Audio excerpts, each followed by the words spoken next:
Hey, did you know I'm doing a toy drive for the kids? That's right. If you want to support underprivileged children this holiday season, click the link below or in my bio, and you'll be able to access our link to our toy drive. We're going through Amazon, so all you need to do is buy toys. You can see we've already got a ton of them. The more the merrier. We are looking for gifts still for the very young kids, as well as gifts for the older kids. Thank you to all who've already bought toys and donated. Seriously, from the bottom of my heart, thank you so much, and enjoy the video.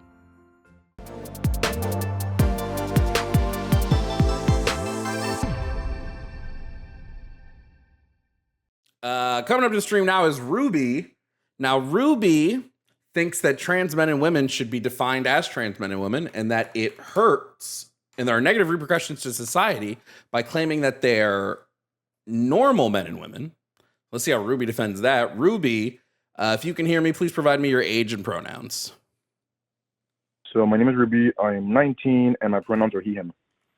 Okay. Now, Ruby, what negatives to society happen when we label trans men and women as women and men? Okay, so I rather start with my first point on how trans men and women should be considered in their own category for two reasons. Is simply the fact that trans men and women usually, from my understanding, refer to themselves as trans men and women. The average trans person that I encounter refers to themselves as trans. That's how they say, hey, I'm trans. Quick question, Ruby. Is the word trans a noun or an adjective? It could be both. I consider it as a noun. When placed in front of the word woman, wait, I'm not asking what you consider it. When placed in front of the word woman, is it a noun or an adjective? Adjective. Yeah. So when someone says I'm a trans woman, they are using a describing word to describe the type of women they are. So they would still be a woman. Okay. Do you think when just real last thing, do you think when black women refer to themselves as black women, they're saying that they're different from all other women? Or are they just describing the type of women that they are? Okay. They would be describing the type of women that they are. Makes sense. Okay. But okay. So that makes sense. That makes sense. Though, which is there a reason why you don't use the Oxford Dictionary's definition of a man and a woman? Because the Oxford Dictionary. I don't use Oxford Dictionary because dictionaries are descriptive, not prescriptive. So if I find a definition for a word that I think better fits, I'm going to use that. I'm not really worried about what the dictionary tells us. Okay, but then how do you define any word how do you define any word? Dictionaries are descriptive, not prescriptive. The dictionary doesn't tell us how words are supposed to be defined. It just tells us how words tend to colloquially be defined at any given point in history. That's why if you look at dictionaries from the past, they define words slightly differently, or they have words that aren't even in there that are in there now. Just view the dictionary as a snapshot. Okay, that works. So now on the negative repercussions on society. So I don't know if this has been officially implemented yet, but it's been at least considered that Uber drivers now have to determine their gender because women have women-only desire women-only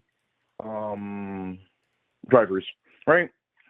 How can you determine if somebody is trans enough to make that woman feel safe and isn't using the trans name to simply, for example, get more lifts? To using the trans name to get more lifts, like to get more people to drive their Uber? Is that what you're saying? For example, since if the do we have Uber hold on just really quickly, Ruby, just really quickly, do we have any evidence of anybody doing this? No, though. So then why would I be worried? So then hold on, but then why would I punish trans people for a fictional thing that hasn't happened? Why is considering them a separate category a punishment? Because it would be you telling them that they're not the gender that they say they are. Okay. So there's often things as preventative rules that can be made just to prevent a certain outcome. Um, for example, even let's say hypothetically, no one has ever murdered anybody. Putting in a rule for murder is still a valid reason to put in something. Any If I rule that lived in a, can if I be lived, yeah, but if I lived in a society that never had a murder before, we probably wouldn't have rules about murder because it's just a concept that's foreign to us. It's not something we would have thought about. agreed, but do you think it would be a good idea to put a rule against murder in a society? We wouldn't know to. I think it's a good idea because it happens. Because murder happens, we should have a rule against murder. If it was a Okay, so society where murder never happened and has never happened, they wouldn't even think to have a rule about it because to them it's a foreign alien concept. okay, so until Should we, let me ask you a question. Should we have a rule about flying into an airplane, like flying into an airplane's engine? Like, should I have a rule that I can't jump up in the air and fly into the engine of an airplane? personally, I think it's common sense and therefore shouldn't. Though I do see that if it is, there's no reason to not have that rule in place. Yeah, for me, it's just like if we're gonna say like, hey, there are some cisgender men who are gonna break this rule. Well, then punish those people. Don't punish the trans people because there are cisgender men that are gonna break the rule. What's to stop? Okay. What's to stop a man from what's to stop a man from just like making up an identity and lying that they're women to begin with? Nothing. So like Then implementing a rule that separates trans people does nothing to help prevent cis men violence. It just further separates trans people. okay. Then my second question is, how do you to what extent can you consider somebody trans? How do you determine if somebody is trans or not? They would tell you. Okay.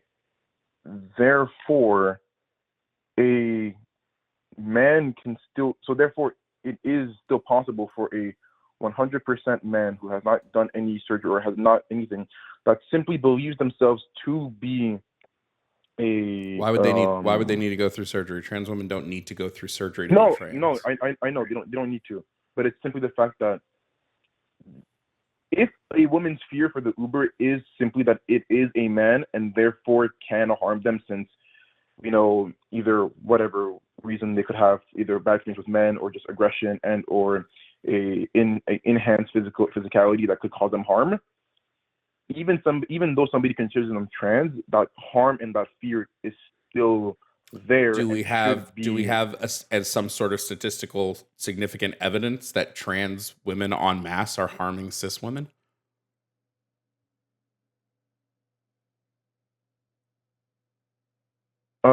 No. To be fair, Okay. I don't think we've even tried to even determine that statistic. We do, and you know who actually faces? Do you know who actually faces the most risk of harm? It's trans women.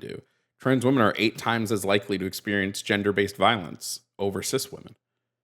So, like, they're the ones who we should actually be keeping safe, and we should be keeping them safe from cisgender men who are the ones tending to cause violence against trans people. Trans women aren't harming cisgender women in a way that would require us to regulate society around it. Okay. And so you believe that since putting them in a category that is just men and women will diminish that violence? Will it diminish the violence? Allowing them into spaces away from cisgender men will diminish the violence a little bit. But no, what will diminish the violence against trans people is educating society on being tolerant around trans people. Okay. Okay. Okay. So you believe that trans men and women should be treated the exact same way as men and women in all accounts? Well, they are men and women, so yes, I believe all men and women should be treated the same. Do I think that there's some things that would be afforded to cisgender women, like separate? Yes, that's just because they're cisgender women. Just like there's some things I'd probably afford to transgender women separate. Just like there are things I'd afford to white women and black women separate, right?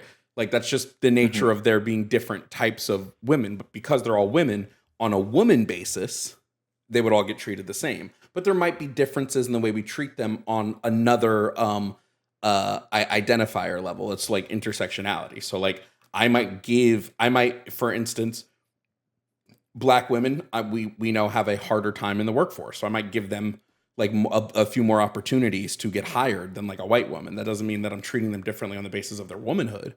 I'm treating them differently on the basis of like some other societal qualifier. Okay.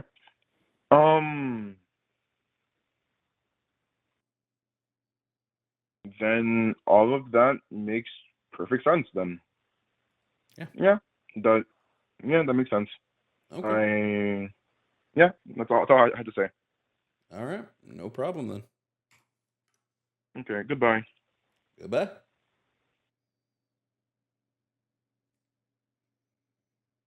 We like a critical thinker over here. Hey, thank you all for watching this video. If you don't know me, I'm Jovan Bradley. I'm a leftist content creator who does debates, political commentary, gaming, and more. If this is your first video, thanks for sticking to the end, and I hope you subscribe. I post videos daily, and there are hundreds of past debates on my page for you to enjoy. Thank you to all my YouTube members. Your continued support helps me create as much as I can. Consider joining. A membership starts at $2.99 and gets you access to our community Discord, early access to videos, and more. Shout out to my Tier 4 members. Call Me Vel, Bamji, Ryan O'Connors, Wednesday Leo Rain, Papa Snowflake, Kazim, Ryan Wright, Red Fairy DF, Not 3.6R, Sylvia Snow, Paul D, Zurith Moonpaw, Never Again, Emery Imogene, Ayla Ursus, Kelsey K, Jake Gorshander, Matthew Holloway, Vampy, Yemye, Mealy, and Dragon Nerd. Your continued support goes a long way in helping me continue the fight for equity, justice, and education. Thank you again for watching.